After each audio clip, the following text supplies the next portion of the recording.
Welcome back to Second Story. Today we're excited to sit down with Emily Branton. Emily brings a cool mix of experience to the table. She's part boss, having grown mission-driven companies and led them through big exits. And she's also part Buddha, weaving mindfulness and nervous system regulation into her work and life in a way that actually makes success feel sustainable. We're going to talk about personal growth, leadership, and what it means to build a life and a career that really fits you. Let's get into it.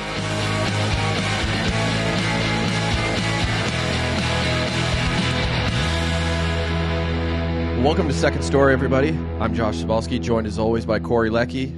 Corey, what's up? Not much, man. Everything's good. Better than you by the sounds of it. Yeah.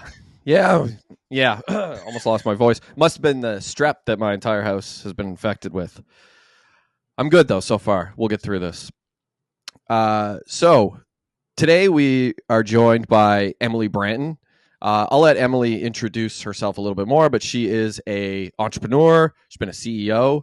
She's had a very interesting career thus far. So, Emily, welcome to Second Story. Hi, guys. So good to be here. Thanks for having me. Yeah, thanks so much for joining us. So we are Second Story. We talk a lot about changes in life that kind of send things in a different direction. So we're excited to hear your story. Emily, what would you say your second story has been? Yeah, it's kind of hard to separate the second story and the first, but I'd say the second story really started percolating when I started to prove to myself that I could have massive professional success and keep my whole life, my happiness, my health intact.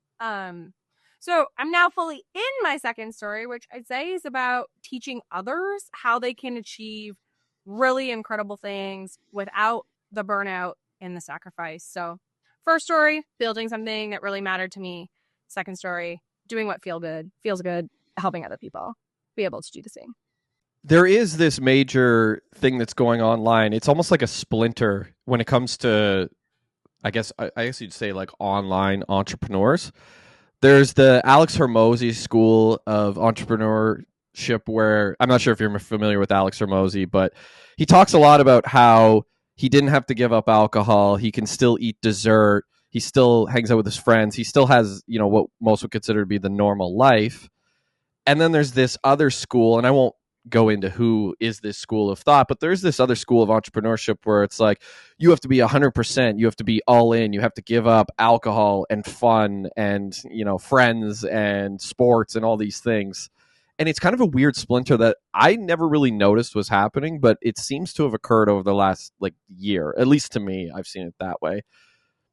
Have you noticed anything like that? And if you have, what would your thoughts be on that, seeing that kind of splinter happen? Yeah, I mean, I love to see the splinter because I think there's this traditional mindset of the grind and the hustle. And if you want to build a business or you want a great career, everything has to be about that. And I just don't think that makes sense. It doesn't make sense biologically. It doesn't make sense from a nervous system perspective. And so I think it's great to see people claiming, I'm building my business and my life, and I'm doing it from a holistic lens so I can have the whole life that I want. I'm not having to choose a life or a business, one or the other. Yeah. To me, that's something that when I started to become interested in the idea of being an entrepreneur or having my own business, that was always the line of thinking I had. I'm not sure about you, Corey. Was yours the same? As far as what? Did you think that if you were going to run your own business and have your own shop, did you feel like there was so much in your personal life you had to give up in order to achieve that? Yeah, definitely. I don't know if that was because of what I was hearing or if it was just out of necessity, but I found that, for me to get the business going, I had to be working all night, work your 9 to 5 and then work your 5 to 9 and staying up till 2 a.m. and just kind of giving up a lot of, I guess not really personal life, but more my health in order to make it run. So yeah, I think that these things really come in seasons in a business too, especially when you're in that place that you're talking about where you're leaving a full-time job and you're in that kind of overlapping period where you're building your business, and like the economic safety of having a full-time job is a really important thing, and you need to build the trust in your business to be able to make that shift.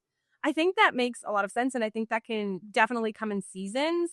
I think where it gets challenging is where people get so comfortable with that grind, so used to sacrificing themselves, that it just becomes their normal. And then, like you said, the first thing to go is health and relationships, which are two of the foundations that you're going to be building most of your success from. So it just can't be a permanent place to be in. Mm-hmm. And that's definitely something that I've been realizing over the last, I don't know, 5 or so years, that you have to prioritize both, really.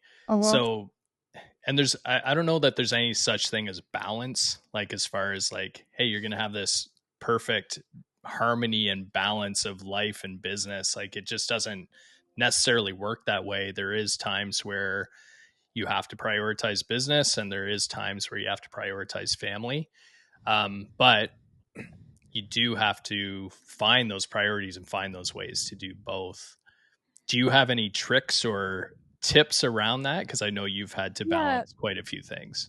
I just like think of it a little bit differently. Maybe like I think like we're one whole person, like we are one pie graph of a human being, and there's all the slivers of our life that fit into our total pie graph. And in certain seasons, the size of each of those pieces might change, and for certain people that may be different. Like I think about my professional life, the time I was building my startup, that was a big piece of my pie, not because that was entirely from a place of grind, but because it was so deeply in my heart. I felt so passionate about what I was doing. I didn't want to stop.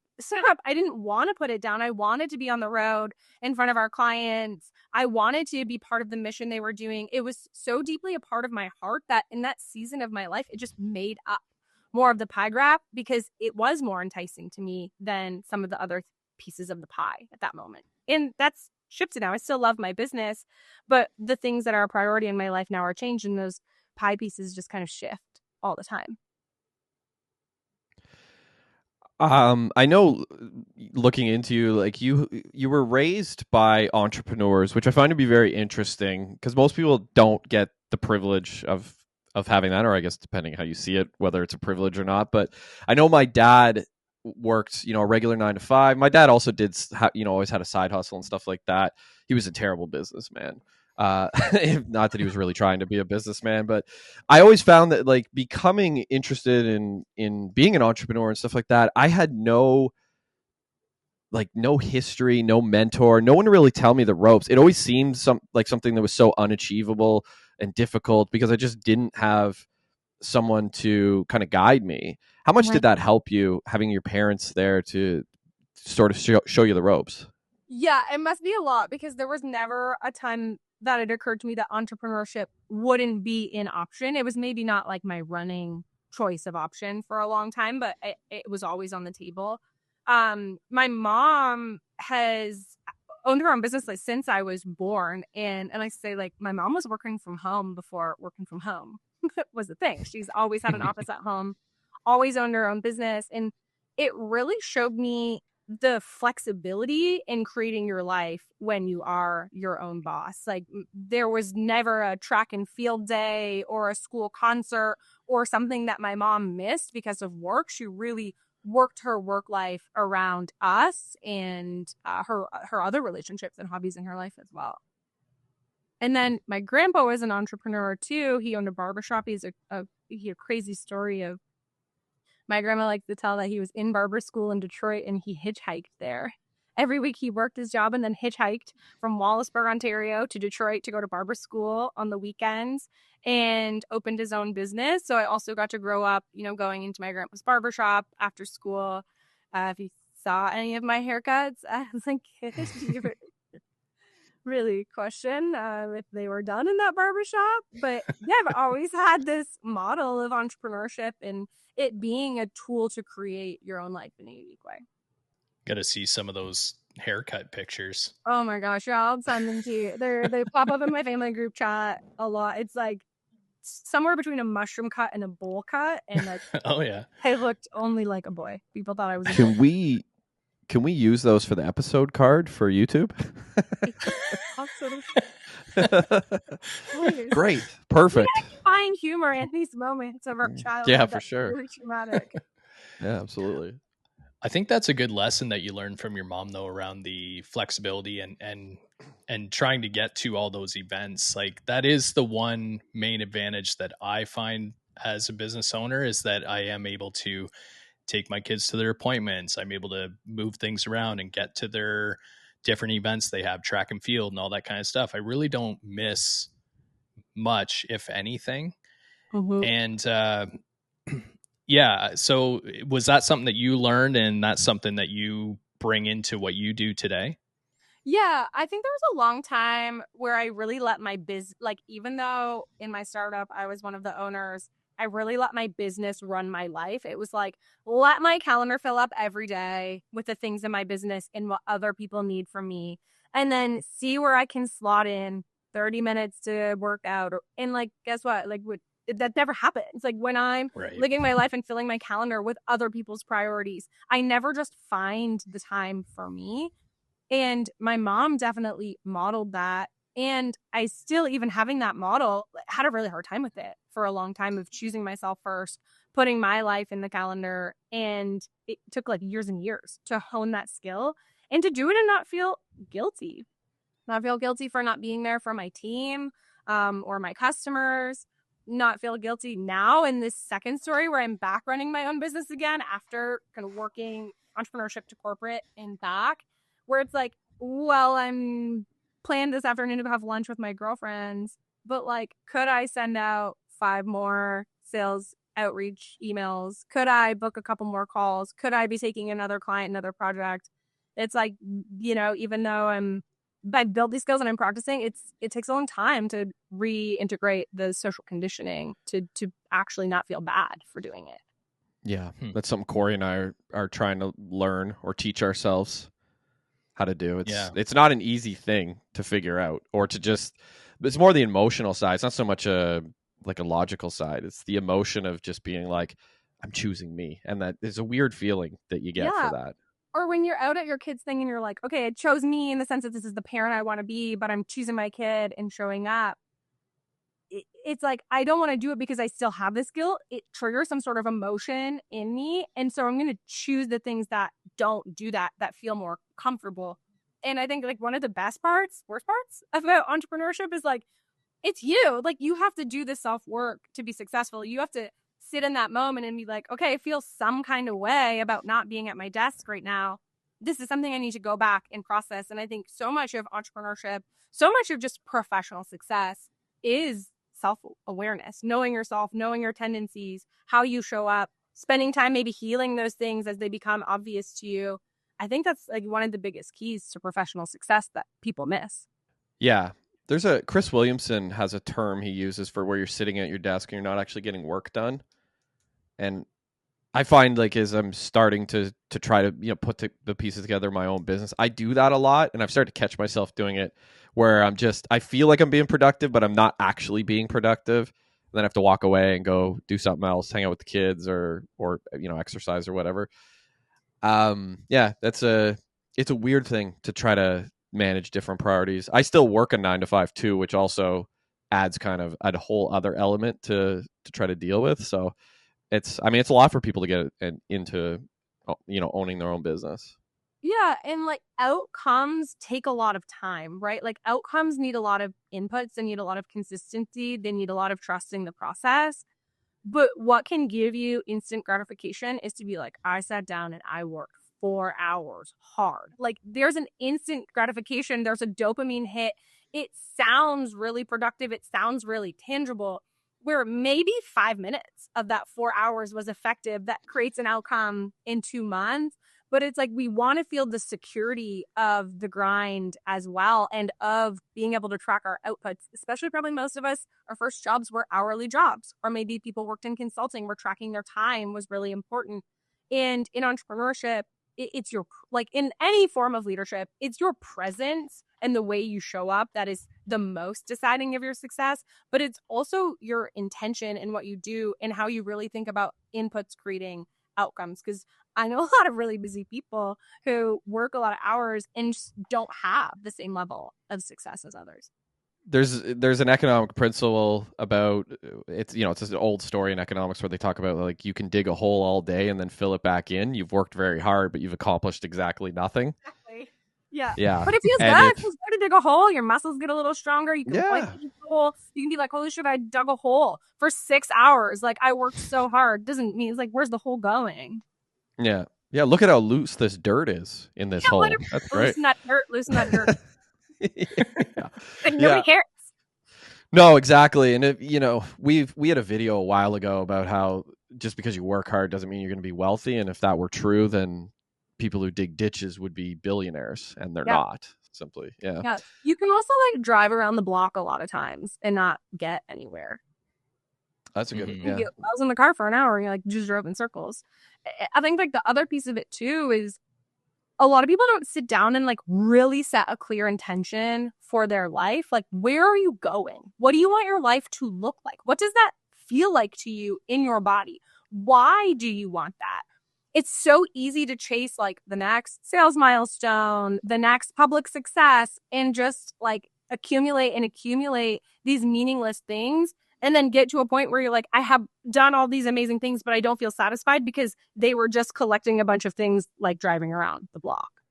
That's what a corporate career always felt like to me, and still feels like to me, is you might grab all these accolades, but at the end and they'll give you a plaque for it or maybe a little bonus in pay or something like that. But at the end of the day, the plaques collect dust. And what have you really accomplished in terms of like big picture things? And that's, for me, that's why I became interested in being an entrepreneur and stuff like that. But a whole other reason that I did become interested was actually something that Corey had said on this show in one of our first ever episodes that we did. We talked a lot about why people stay in jobs that maybe they don't like, and it's the security. And I've heard you mention security a few times as we've been talking today. Why do you think that people have this fear of kind of going at it alone in entrepreneurship, and why do they stick to the quote unquote security of a 9 to 5? So I think some of the reason is just really logical. Like, what's the stat? 80% of businesses fail, or like 80% of businesses don't make it past their first year, or like less than 1% of businesses will ever hit that $1 million in revenue mark. Like, it's really fucking hard. It's not for everyone. Like, there are qualities that make a great entrepreneur and there's qualities that make someone great to be a secondary person on a team or leading, like being an executive in a more corporate environment. So it's not for everyone. And I think sometimes people are like not exactly sure if it's for them. Obviously, like, money is a reality of our world. We live in a capitalistic society. It pays the bills.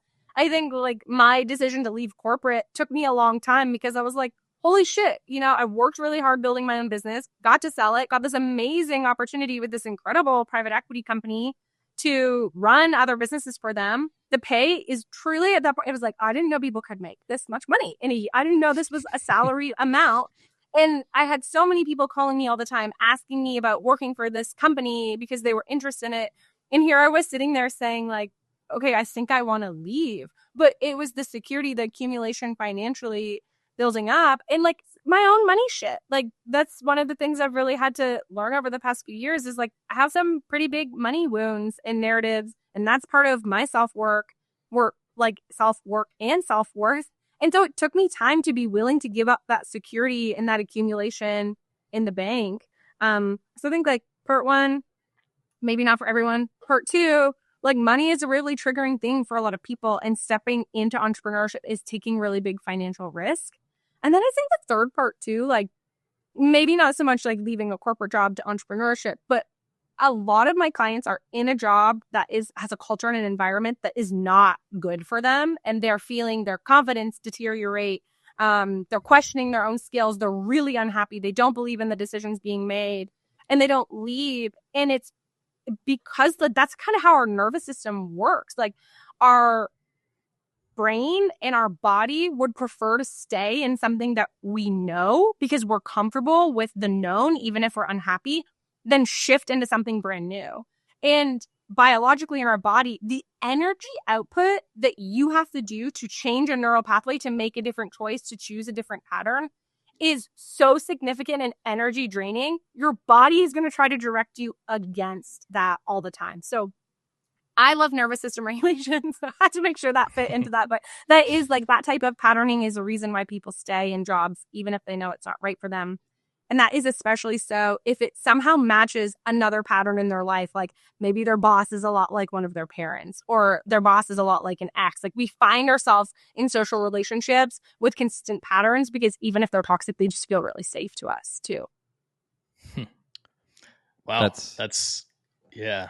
That's interesting. Like we've talked about a lot of that stuff as far as that comfort, paycheck being like a drug where you kind of get that hit and then you use it and you spend it and then you want to get that hit again and then you use it and you spend it. And it's all like these quick, like little dopamine hits. Yeah. Mine is the opposite. Like I'm a money hoarder. It's like, okay, I want to save $100,000.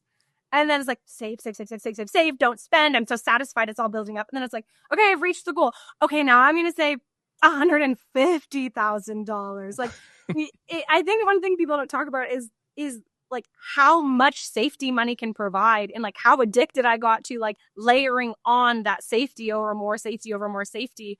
And I got to a point when I was like, clearly there's not a number where it's ever going to be enough, because every time I've set that number, I've then needed it to be bigger. So I'm clearly never going to have enough money to go back out on my own and start another business again. So I guess it needs to just be now. Yeah.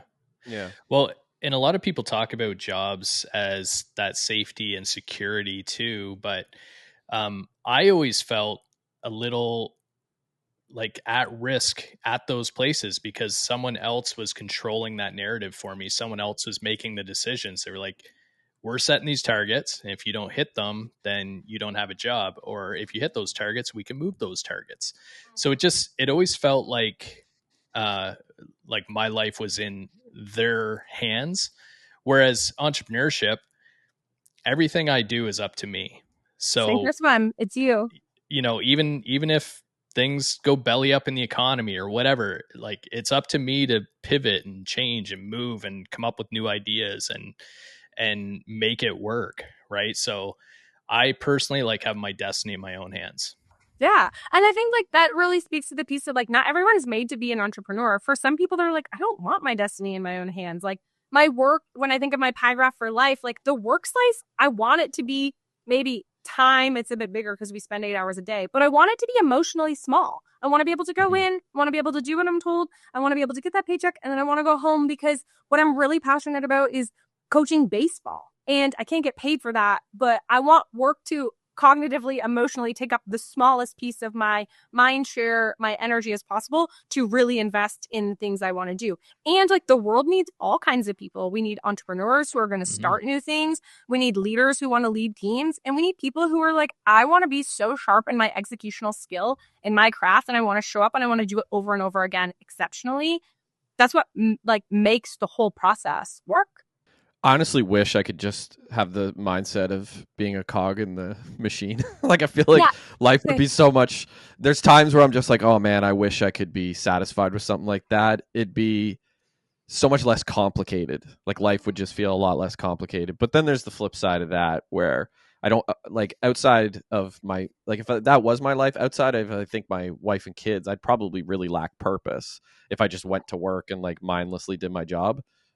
Your purpose would be, limited, just your family, basically. And like for some people that is their purpose, and they're like, who's wasting all of this time and energy caring about this job? That's so crazy. But ultimately, like as human beings, our brains are wired to solve problems. Like that's what they're there for. So if we have no problems to solve, if we have no purpose in that way, our brains either atrophy or we create problems. It's like, we can kind of turn our life into a reality TV show if we want to. It's just about thinking like, what are the problems you want to solve? Like, do you want to be solving the problem where it's like, I don't know exactly where my next paycheck is coming from. But like, that's a problem I feel energized by. My skills, my gifts allow me to go out and do the things to do that. Or is a problem you want to solve like, yeah, I don't really love my boss, but like, I'm a killer graphic designer and I love what I do every day, and I'm going to show up and do that instead of going out on my own. And like, I can solve the problem of not liking my boss that much. We all have to just choose the set of problems we feel most excited about solving. Yeah, that's a really good point about people kind of creating problems. I witnessed it big time the other day. I'm gonna trash boomers here, but who cares about boomers?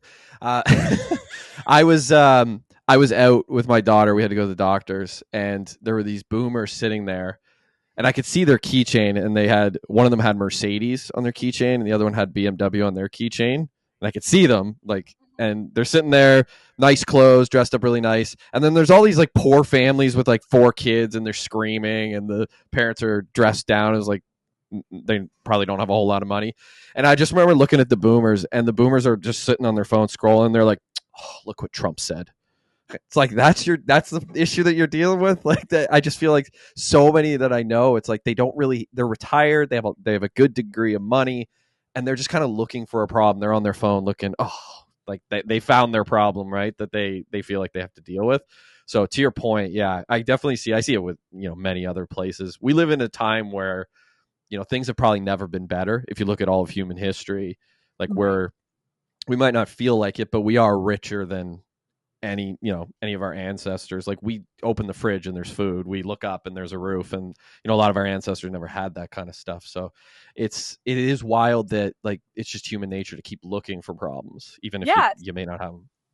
And that's where that like personal life vision is so important. Is like taking that step back to be like, what are the problems I want to solve in life? Or what are the problems I want to solve in this season of life? Because that can change over time as we grow and we get access to more information and experiences. Our brains grow, our worldview changes. Also, for people with families, like the season of life that you're in with your kids' development and age opens up different things. And I think so often people have goals that they want to go for, but they don't have an aligned vision of what they're creating in their life.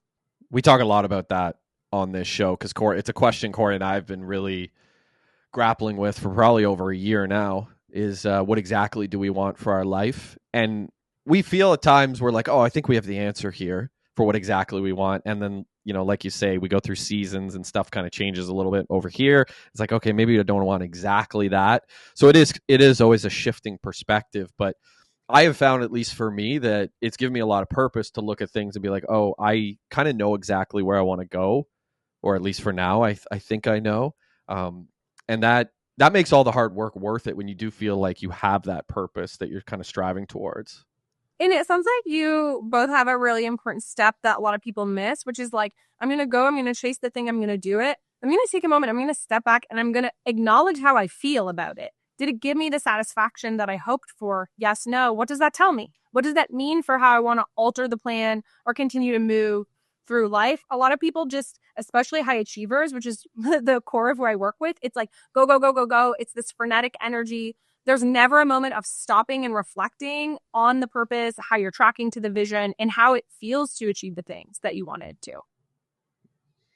That's a good point. Like it's a lot like what you were talking about with your money, where you had this goal set and you reach it, and then you just go, well, I'm going to just stack a new goal on top of it. So people think that they're going to hit actually Hormozy says this too. People think that they're going to hit these goals and be happy. Well, you've already hit goals that you said would make you happy.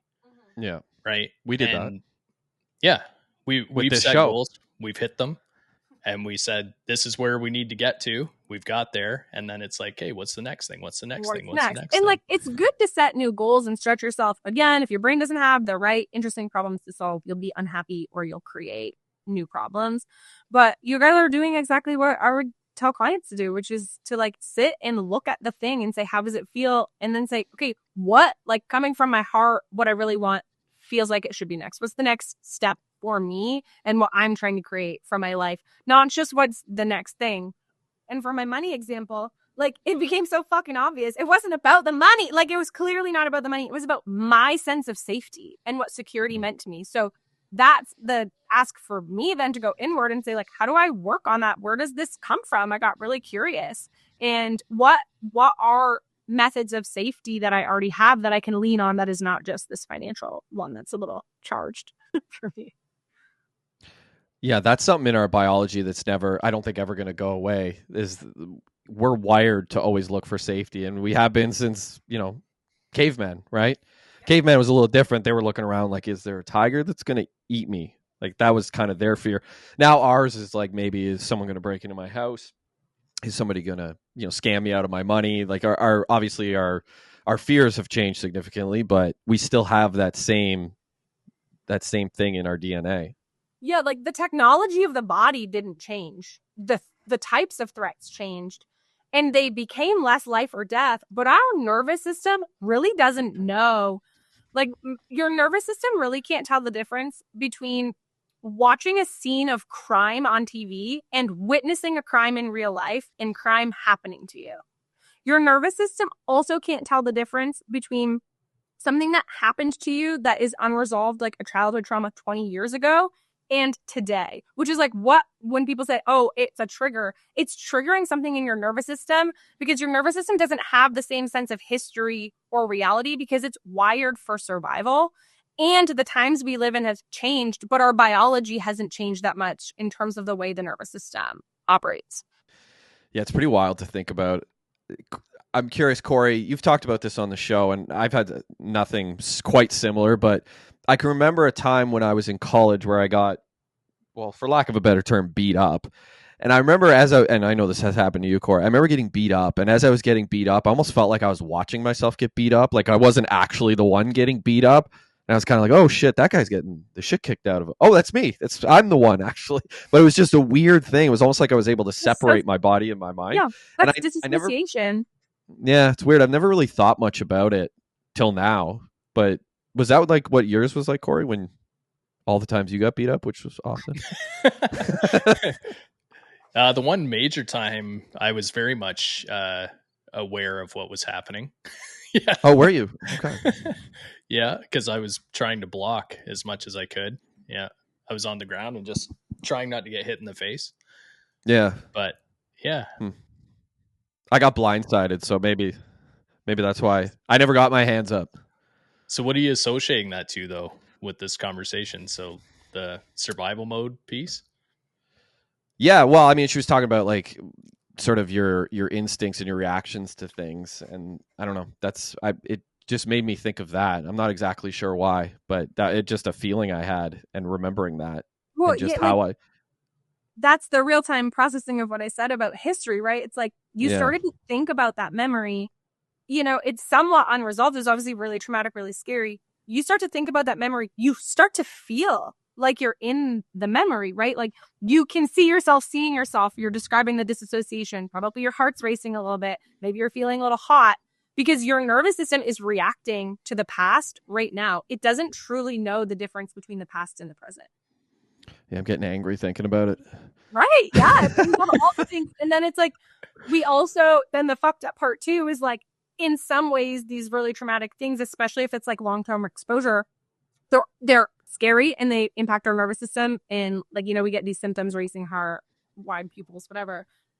But also we go and we try to find more of that because it's also comfortable. So it takes a lot of work to like go in and break the cycle because you have to find safety in the body in a new way.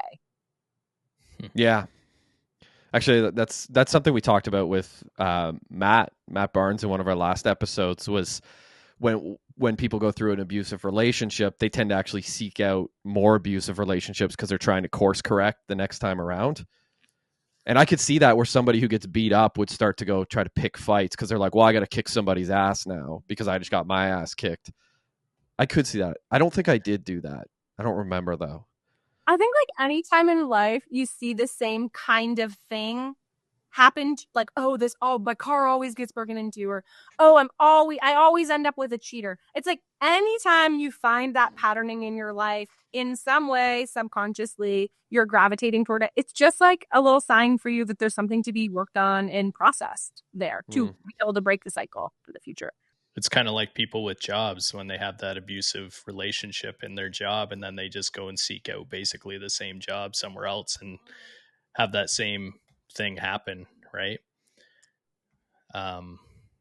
Yeah, you just wonder why they do it, but it's probably because they don't necessarily know any different. It's like, these are the few skills that I've learned and went towards, and I've gotten this job before, so now I've got experience in that job, and I'll just go get the same job at a different place. The amount of energy output that our bodies, like our biology, our brain have to output to change. Like, I can't underestimate, like, change is hard scientifically. And like, these things are related to our nervous system. They're related to the neurons in our brain.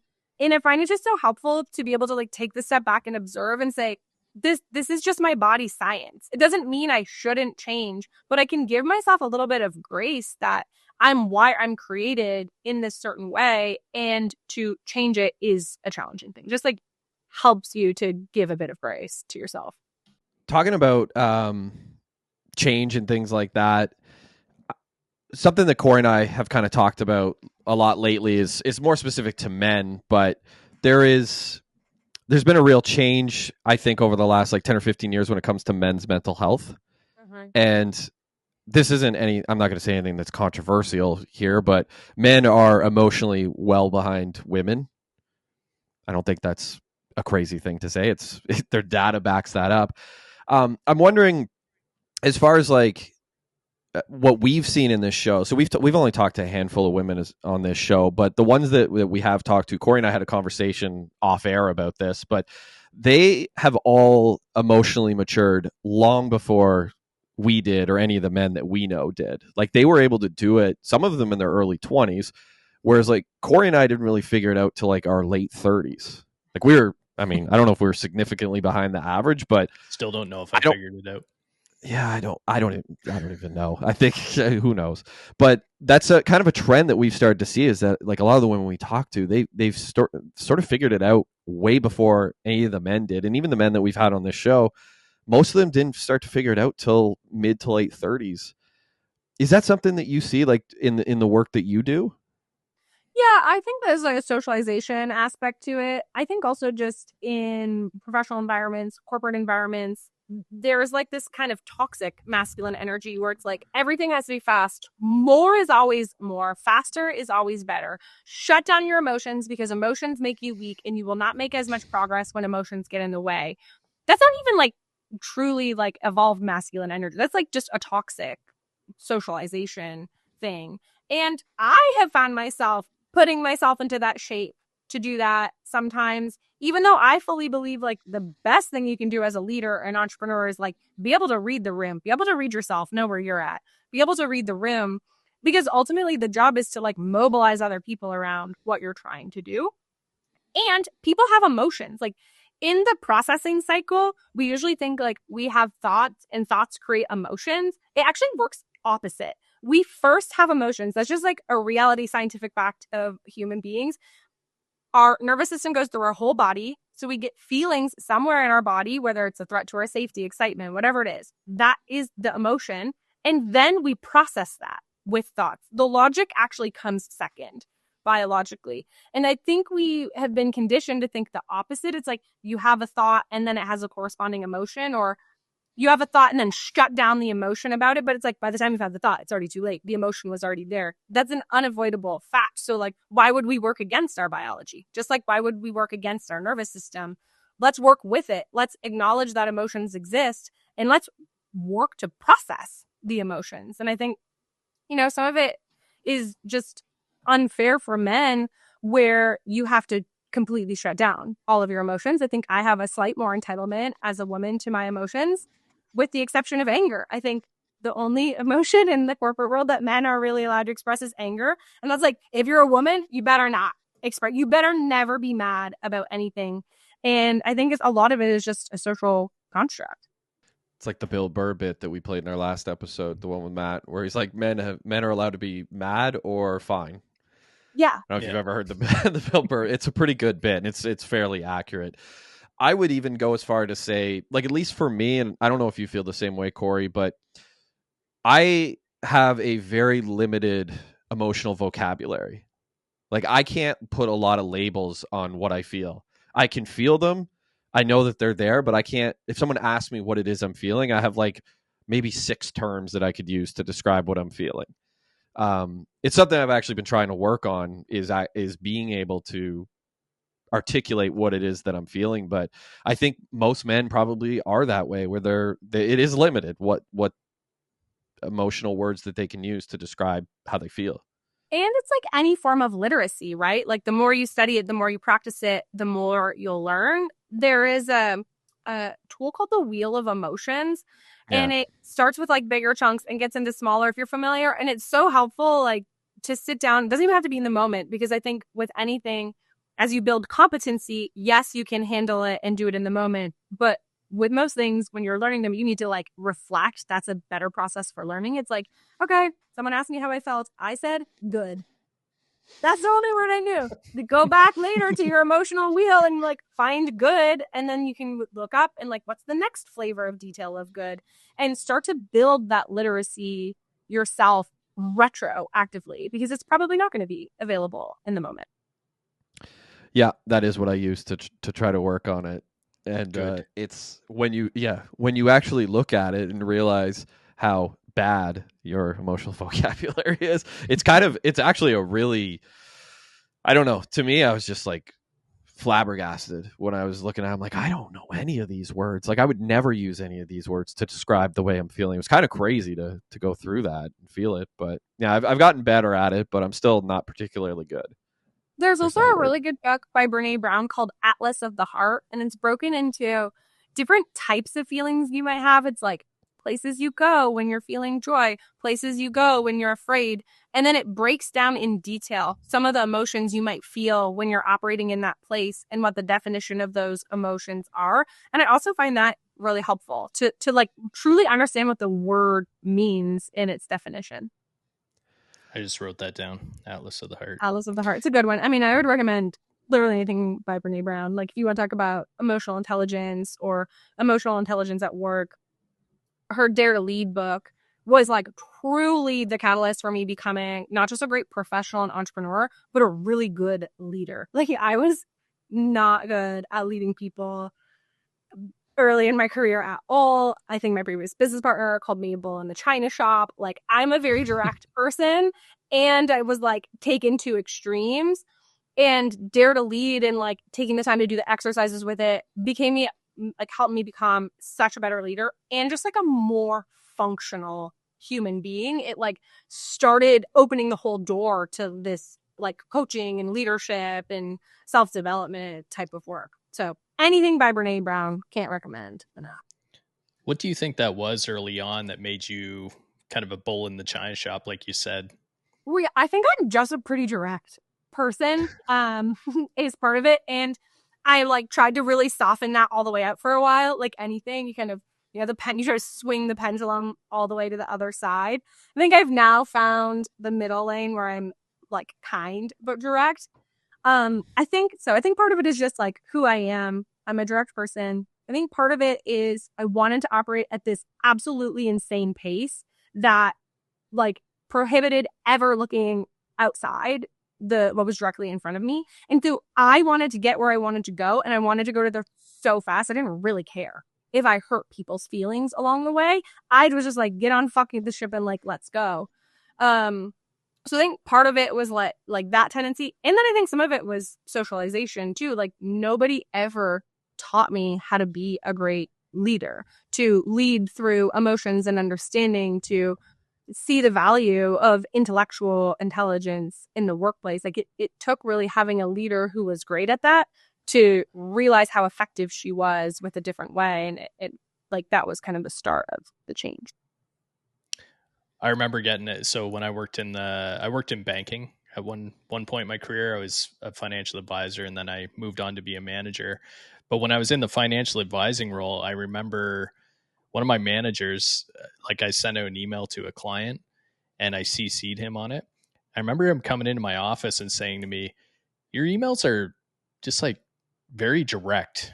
And I'm like, "What do you mean?" He's like, Corey. "Yeah." He's like, "You're kind of a dick in your emails." And I'm like, I don't know what you mean. I'm telling them what they need to come in and sign the document or whatever. And he's like, yeah, but there's nothing in there. There's no friendliness. There's no like like nice sign off or anything. It's like, come in, sign the documents, right? Yeah.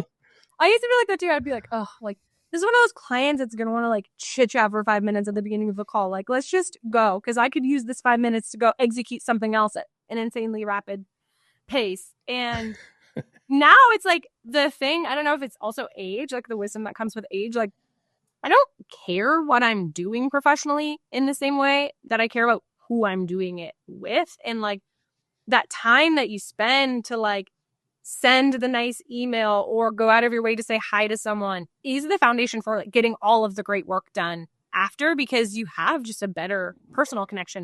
And it's way more fun to like be nice to people and enjoy life and not always just like shut off all of your emotions and be hyper focused on where you're trying to go.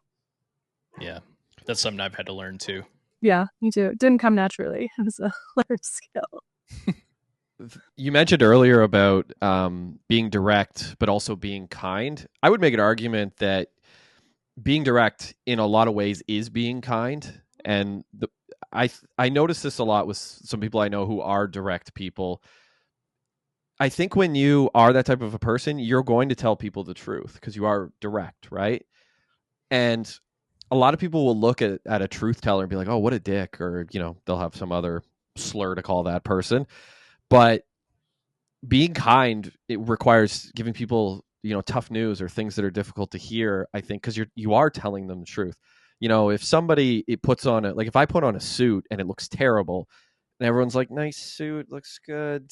And then behind my back, they're like talking shit, then that's not really being kind. That's being nice to my face. But in reality, you're not being kind because you're not telling me the truth. And I'm walking around looking like a fool. So I do think like being direct and being kind are linked in a lot of ways. Yeah, I love the saying is another Brene Brown is clear is kind. Unclear is unkind. So like if you show up in this suit and I think this suit looks like shit, maybe in a past life I would say that suit looks like shit. Go change. You look awful. And that's not being kind, even though I'm being clear. But the clear kindness and the directness is like, hey, Josh, that suit is just a little too big on you. I know you have another blue suit that is really well fitted and looks great. I think it'd also look really good with that tie. I recommend going to change. Like, this just isn't your best look. Where I've been nice to you and also honest, and I lacked the ability to bring in the niceness. I was always just like so direct, whatever the first thought in my mind was, because I just cared about getting to the result. I didn't care as much about how I got there or how the other person might feel in the process. It's funny though, if a woman told me that, I would go change immediately. If a man told me that, I'd go, fuck you. I love my suit. Yeah, I would too, actually. Be like, you don't know shit. What are you talking about? Something that I've noticed, and I will probably get some shit for this, but I think this is true. I believe personally, like the Canadians that I know would be considered like nice. So they'll tell you kind of the thing you want to hear. But a lot of the Americans I know are actually more kind because they are more direct, and they will tell you the way things are, even if you don't want to hear it. And I mean, that's just my personal opinion, and that's not necessarily a good thing either in a lot of cases, but I think that's the way it is. Like I've always kind of found Americans to be more kind and Canadians to be more nice.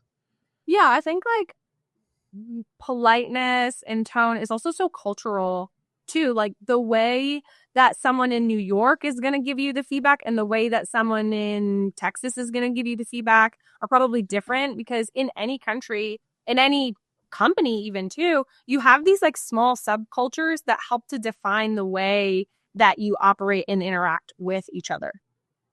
Yeah, I would agree with that. You go to Alberta, they're probably not nice, I don't think. I like Alberta, but yeah, I could just imagine them in their Alberta accent. They're going to be super nice. I'm not going to do an Alberta accent, but I have one playing in my head right now. It's hilarious too. I don't know what an Alberta accent is. Oh no, really? No, so I need to hear Hit it. Josh. Oh, I can't do it. Like, it's the whole like, oh fuck yeah, fucking right, buddy. That's the Alberta accent. That sounds like Letterkenny to me. I mean, I grew up in Wallaceburg, Ontario, and that just sounds like a hockey game on a Friday night. You know what I mean? Yeah, Albertans have kind of taken that sort of redneck Canadian accent to like an extreme. Like they have taken it all the way to. It's like an episode of Shorts or something. Sort of, yeah. It's like even more exaggerated and cartoonish than that. But yeah, that's kind of that's the Alberta accent. Sometimes I slip into that, like taking me back to my hometown, and like every once in a while, it's just like, where's the slang coming out? Or what Americans always find really funny, they don't use the term chirps. Yeah. No. Like I'll be like, oh wow, he's really chirping you, and they're like, what are you talking about? And I was like, I don't know how to tell. A chirp is a chirp. Like I don't have another definition for it. You either know what a chirp is, so you go. What is another definition of a chirp? Talking. I guess American would be like talking shit. Like banter. Banter. British. It's like part of their whole thing about banter. Good banter. Yeah. Yeah. I don't even know how I would describe it to an American. I guess talking shit. That'd be it. Talking shit. I grew up for I don't know, maybe it's like a sub-story of my professional story. I reffed men's lacrosse for like 12 years. I was one of the only female referees at the time. And I really had to like get good at the chirps and that like Letterkenny type talk. And I think a lot about that time being incredibly toxically masculine, and like an example of how I like really created a shape, but also of how I really learned to like stand on my own and feel comfortable in a room of men and like running a boardroom, because it was very high stakes. I mean, it was children's sports, and it's just like so much more high stakes than you think it should ever be. Yeah. So like I had to learn how to do the trips. Also had to learn how to think quickly on my feet. And like I was like 16, 17, sometimes reffing like 20-year-old men, 21-year-old men with like 50-year-old coaches. And yeah, like I really had to learn the chirps, and I really had to learn how to like stand on my own 2 feet and have confidence as like a truly stand out on the floor. There was really no other women. Some of the hit us with some chirps. What'd you learn? Oh my god. Okay. Okay. So like I try not to use canned chirps, but I think one of the best moments I had was like I lived in St. Catharines for a summer, and I used to ref the same team, maybe in like Beamsville or something. Every week it was Bantam age, so I think that's like 12, 13, 14, something like that. And they thought I was really young, even though I was older than these kids. And I don't think they loved that like this chick came and refed their games every week, and I was the head referee, like on the floor with other like my more junior people. And I had this coach, and he always fucking wanted to talk to me. It was like between every period, every time I blew the whistle, he wanted to have a conversation. And this one day he was ultra aggressive about it.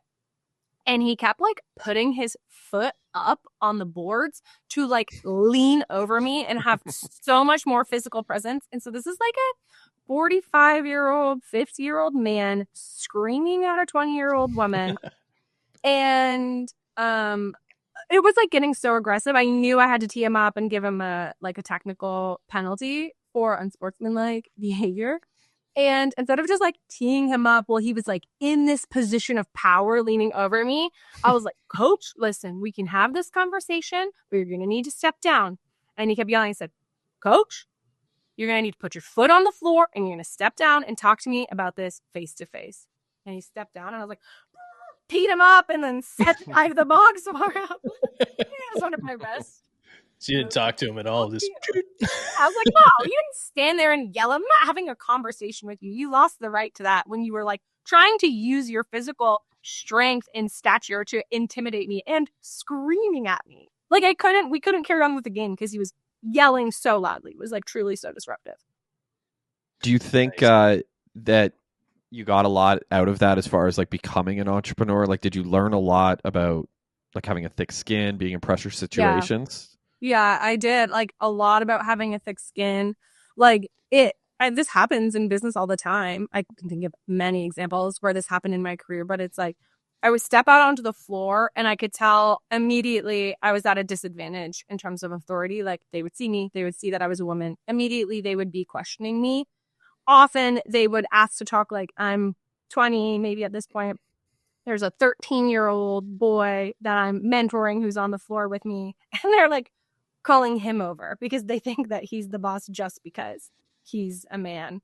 And it's happened in my professional career a lot too, especially early on when I was really young. I was 24 when I started building Link to Feed. Like, it was really my first job, more or less. And I remember this meeting where it was like my business partner and one of our other colleagues in a room.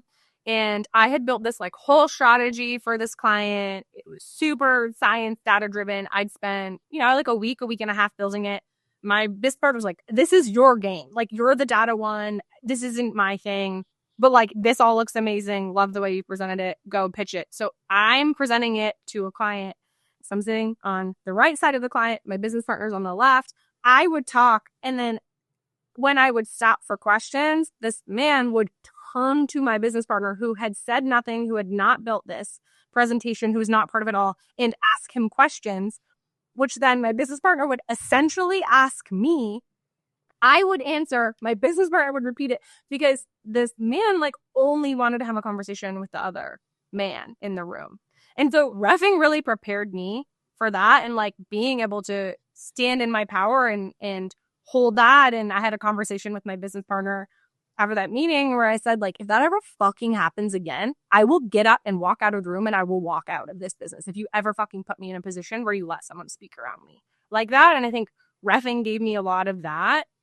It gave me like my early reps at managing and mentoring people. Like, I don't know if you've ever had to manage scheduling for a bunch of teenagers, but it's a nightmare, and like they don't really want to listen to you. And I really learned how to bring in an approach to like teach and lead. And then high pressure situations, like there was times where someone got really seriously hurt, and I had to be able to have the energy to like calm the room, right? Like sometimes a kid has a really bad check, like an illegal check, and crunches someone's neck in the board, and that kid is really hurt, and it's at the hand of another kid who did it on purpose or accidentally.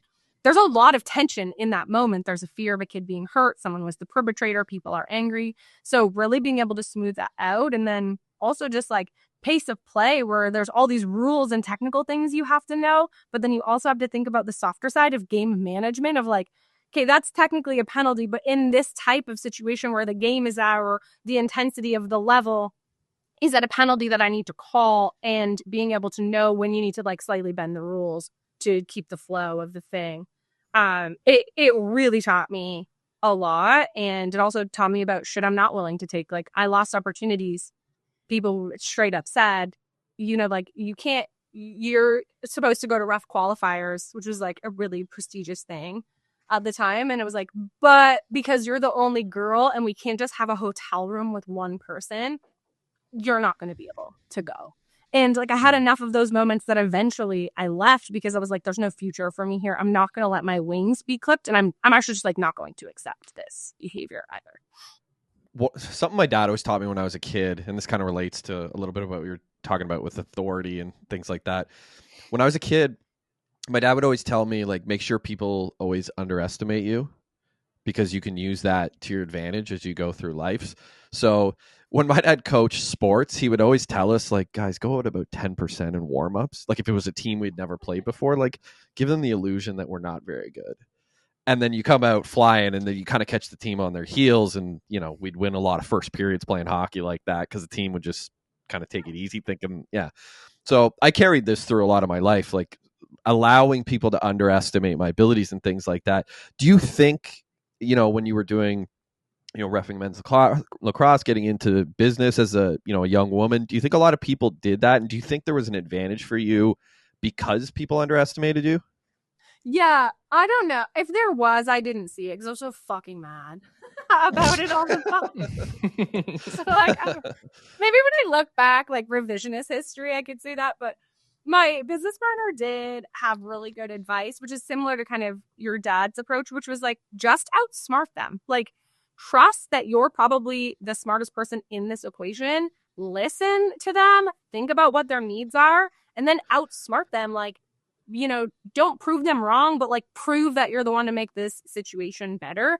And I think about that all the time. And I've used that exact advice to people, when there's a difficult customer or something like that. It's like, just outsmart them. Like, no, be grounded in the fact that you're incredibly intelligent, bring in your emotional intelligence, and then find the right solution and outsmart them, whether or not they thought you were capable. That's interesting. That's actually not far off from another piece of advice I remember my dad giving me when I was a kid. When it came to like arguments or scrapping with somebody, like verbally or what have you, he was like, always let them think they won. That's what my dad always said. Always let them think that they won.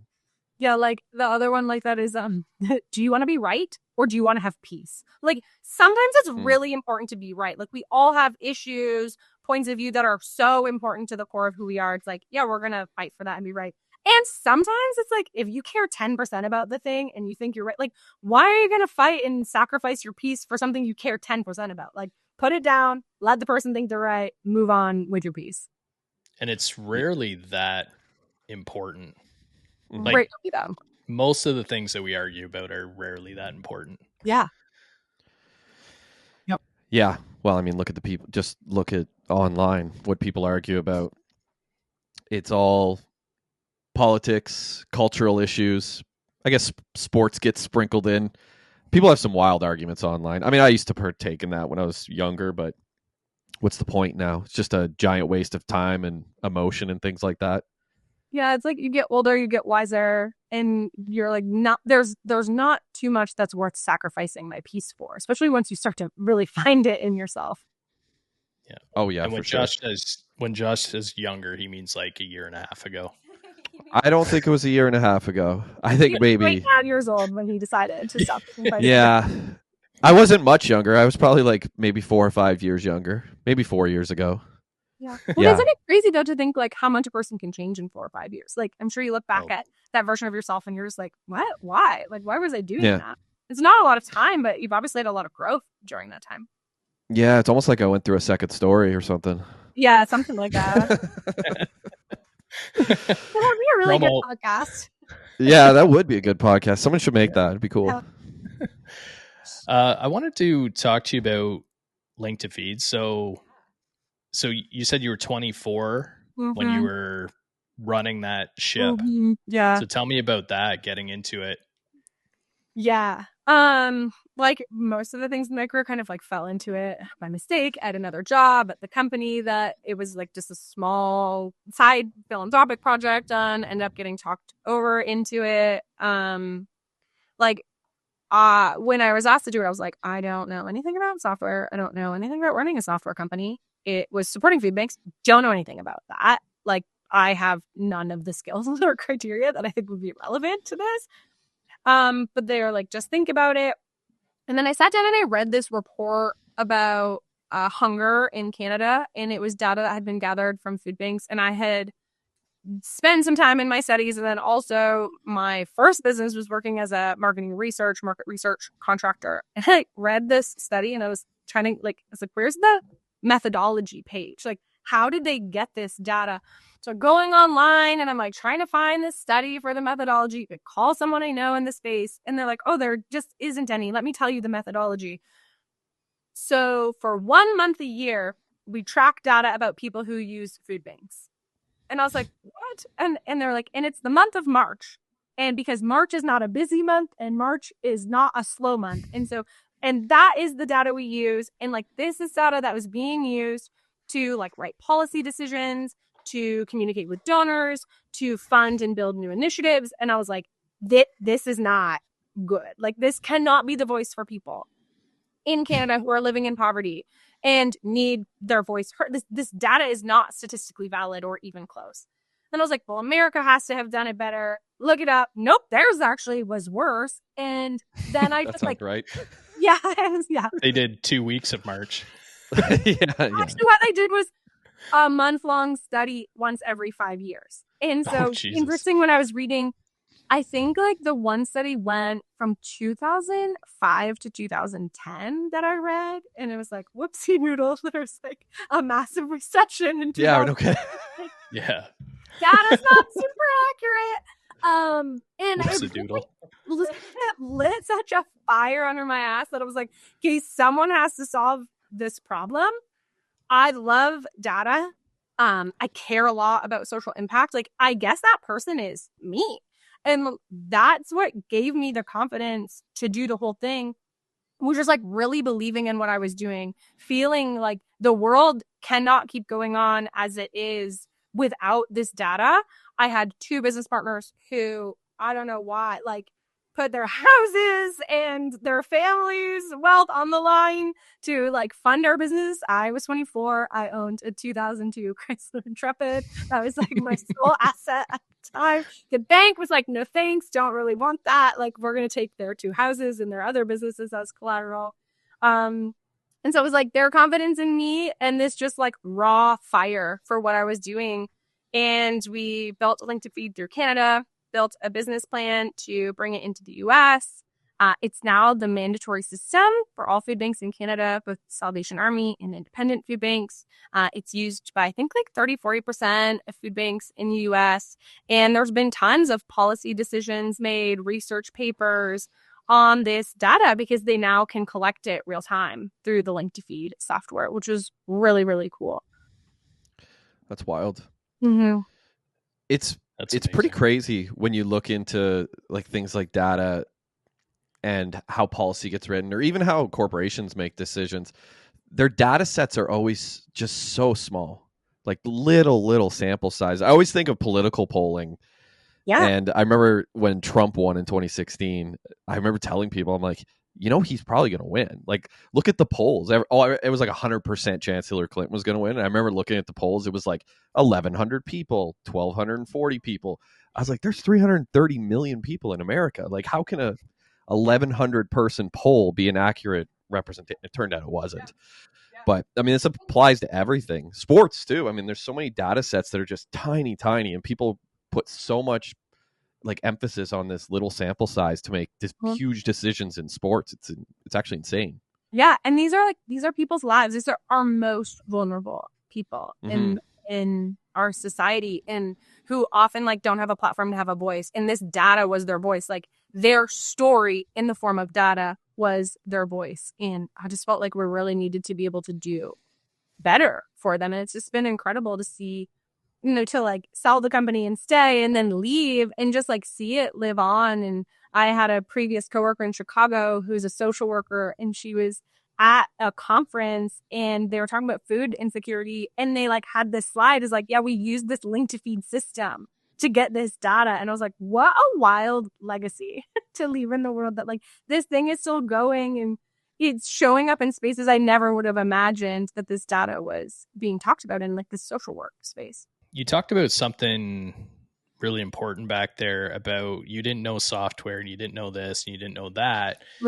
But when you saw that you had kind of a purpose and a skill set that worked towards that purpose, that you went after it.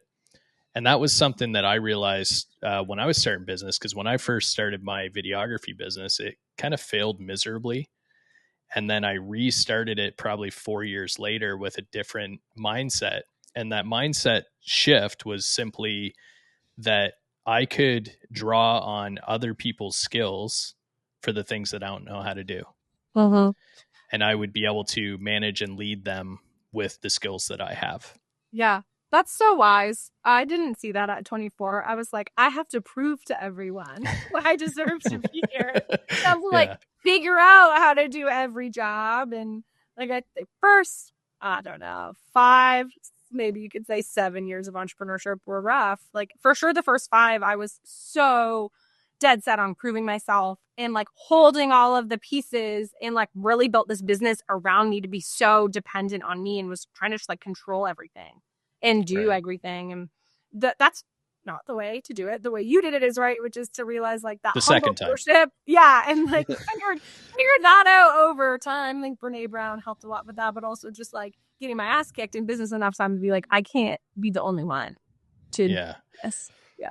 Well, the problem with that is like, there's so many issues with it, but if you get sick, like who's going to deal with it? If you got to take a day off, who's going to deal with it? Like any reason can basically put your business under when it's totally relying on you. Or as I learned, like, what happens when you then want to leave? Because at some point, it felt like I had accomplished what I wanted to at Link to Feed. And I really wanted to get out. It was like in a point where it was becoming kind of a detriment to my mental health. Like, I had really grown up with the business and I was ready for something new. And the way I had built it to be so dependent on me meant that, like, I had no way out. It took me probably 2 years to dig out of that. So then when I stayed with the private equity firm, bought another business with them, I was like, this business, I'm not going to know how to do a demo of the product. Like, I'm going to understand the value the product does and what it does, but I can't know how to do a demo. I can't know how to log in and respond to technical support tickets because I truly need to build a team that's experts in their thing and lead them rather than trying to be an expert in every little thing. Right. Yeah. Dan Martell talks about that a lot, about not growing it or growing a business you don't grow to hate. That's one of his big things, is like, and it's something that I know I never really thought about that when trying to grow a business. But yeah, it's obviously Corey learned it. You don't want yourself to be the business, because then you've basically grown yourself a job in that case, not necessarily a business.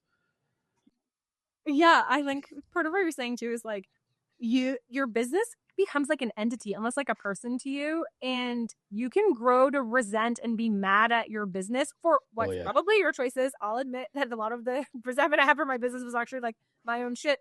But like you can be resentful just like you can in a relationship. Your business becomes this like living, breathing thing in its relation to you. You mentioned something earlier about you got your ass kicked when you were 24. Yeah. Corey has talked about his struggle. I've talked about mine too. Ironically, I think mine were also around when I was 24. We've been really trying to talk to young people a lot to not make some of the same mistakes that we made when we were in our 20s. That being said, how important is it to get your ass kicked when you're in your 20s? Yeah, I think, like, I don't know, the people that I find that I'm the most interested, like, got their ass kicked real good somewhere in their life so far. Like, something happened to them. I think, like, you know, obviously we don't want to experience trauma or challenge, but we want to have the breadth of, like, learning from that. So I think it's important. And also just, like, listen to the people around you and do it a little bit better. I think I was also pretty hard-headed at that time, and it's like, I want to figure it out for myself. Like, I like to learn things in a book, but I like to read them in a book and then I like to go do them to really understand them, and then maybe read the book again to get more of the theory. And so I had a hard time like listening to advice because I just needed the process of like going out and figuring it out for myself, even if that meant making a mistake. That's such a weird thing with people who haven't gone through it yet. Like, I teach a lot of people who are probably between the ages of like 20 and 22, 23. And I always tell them, like, they're starting out their careers, and I always tell them, like, you're going to make probably 5 to 10 massive mistakes in the first 6 months to a year of your job. Like, mistakes that are going to embarrass you. And 5 to 10 years from now, you're going to look back on them and be thankful that you made them, because they're going to be fantastic lessons going forward. But there's always a fear in their eyes. They're like, oh my God, I'm going to make these mistakes. Like, that's horrible. And it's like, yeah, it's going to suck in the moment, but you need to go through it. I always tell people who are like moving into people manager roles or executive roles, like CEO jobs for the first time, like, our first time CEO, even the first time like COO, president, whatever, if you get it right 50% of the time, I think that that's really good. And as you experience more things, you get more reps in at life, you start to get it right more often because you've had more exposure. But it's not about getting it right or wrong. It's really about being comfortable making the mistake and just trusting that you can fix it. Because like you said, a lot of businesses, they don't have a lot of great data. There's maybe not all the resources. You don't have all the information to make the right decision. It's more important sometimes to make a decision and then course correct after it ended up being the wrong one. And like, I think I got to the point where it's like, you know, my business decisions are right 80% of the time. And like, that's really, really good. And also really comfortable with the other 20% and that I'll be able to figure it out. I don't know that there's too many industries or jobs where people get it right 80% of the time. That's a pretty high success rate. Yeah. I think like I was in 2 software businesses that were in a similar industry, similar structure. It was like the problems I was experiencing same flavors of the problem or same outlook on growth. So I just knew more, had some practical experience, was able to make the right decisions more frequently. But in the beginning, man, like 50%, I think that's pretty good. And that's like when you tell people that, they're like, what? And I was like, yeah, if you talk to any executive, they're going to tell you like their biggest strength is not that they make the right decision every time. It's like they can admit when they made a bad one, they can backtrack, and they can fix mistakes that were made and course correct. Yeah. That's something that's really missing from our world now. At least It's I so think missing so. leadership. People being afraid to just say like, I was wrong, or I changed my mind, or I got more information and that led me to change my mind. People want to just like really double and triple down now. And I think like, especially if you're in a leadership position and you are insecure about being there, like I was when I was 24, I didn't want to admit my mistakes because I was so set on proving that I deserved to be in the seat that I was in. And now I feel like I've earned it. I've had the experience. I have more confidence and belief in myself. I'm more comfortable to say like, that was the wrong call. Like, what do you see out of it? Here's kind of how I see the way we could get by. It just makes everything easier. It's like, I can't imagine trying to like hide all your mistakes and like keep track of all of that. Oh yeah. I really despise the whole gotcha movement that seems to go on social media, where people will take something that somebody said like 3-4 years ago and they'll be like, "Oh, but back then you said this thing and now you've said this thing." And it's like, yeah, that's called growth. So how did you get to what you're doing now? So you're in the coaching role, you're doing Boss and Buddha. So what's the evolution to getting there? Yeah. So all of that like ass kicking, it's like you wanna pay it forward. You want to help other people with that. And when I first sold my business to the private equity firm and was working for them, one of the things that they do is they give all of their leaders an executive coach. I think I got like a year, 6 months or a year of paid executive coaching. And it was just what I needed, because I was at that time where I sold the business. I really didn't want to stay. I had to stay. I had no exit plan. I knew the business was built too much around me. And having an executive coach was like, just someone in my corner just for me to hear me, no skin in the game. Like they didn't work in the business. And so my decisions weren't going to impact their personal or economic outcome in any way. It wasn't a significant other. And I had done therapy before, but I found coaching was like so focused on action and forward momentum and taking the things you know about yourself and the self-awareness and being able to apply it and make change and then be held accountable to that change come back. And having an executive coach really changed my life. And so it was something that I really wanted to do. So I started the certification process back in, I think like 2021, 2022. And even just building the coaching skills, the modalities really were beneficial to my day-to-day life, in my relationships, at home, at work.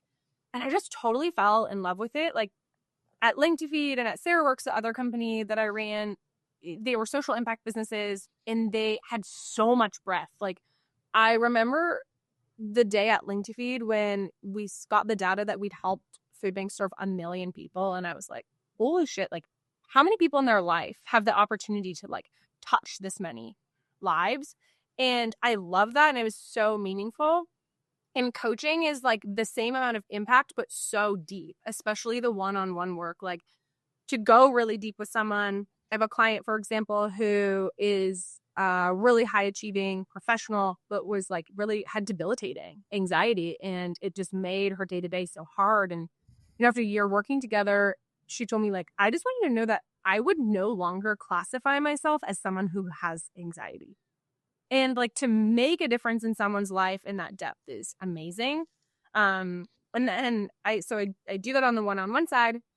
And then I also work with businesses of like, how do you set the right goals and do the right thing, which often looks like doing fewer of the more high impact things? How do you build like a good cadence to do that in your business to get everybody lined up and moving in the same direction?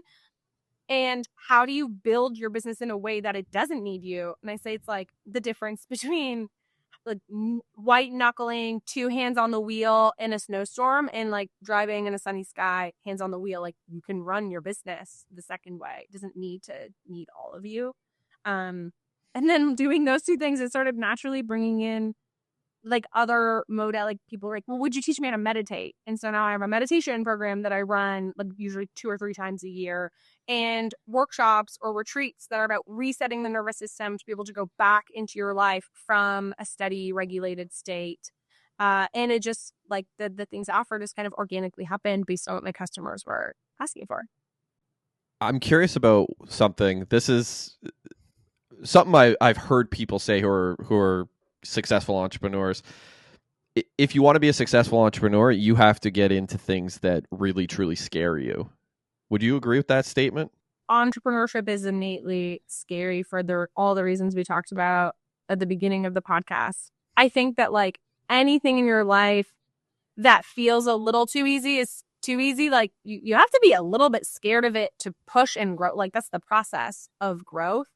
But also like, I don't know, do 80% of businesses fail in the first year because people take unnecessary risks? Like, I think so. Like I both agree and disagree. Why do you think 80% fail? I mean, it's really hard.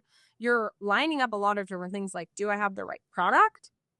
Do I have the right environment? Like, timing is everything. In the early days of Link to Feed, I think we were like 2 years ahead of the market. So the first 2 years were really hard. It was like very bootstrapped. And we were like creating the market for our product, getting people to see the vision. And so we were a little ahead, and that was really hard. And we weren't so far ahead that like the business crumbled because of that. You also don't want to be too far behind. Like then there's too many established players in the market and it's hard to get market share. So like you have to have the right product, you have to have the right market, and the timing has to be right. And you have to have the right people. Like entrepreneurship is challenging. You have to be some level of subject matter expertise to do it, but also you have to be able to understand how to run a business. And I think like the combination of that and a founder is really challenging too. I see a lot of businesses with like a really strong technical founder and their business only grows so much, or their business fails because they don't have the business skills to carry on. They just have like the technical subject matter expertise. Yeah. And funding is so hard. It is like business takes cash. Not everyone is willing to put their houses on the line to get that cash, to get debt. Banks, it's not easy to get funding from banks to have a business.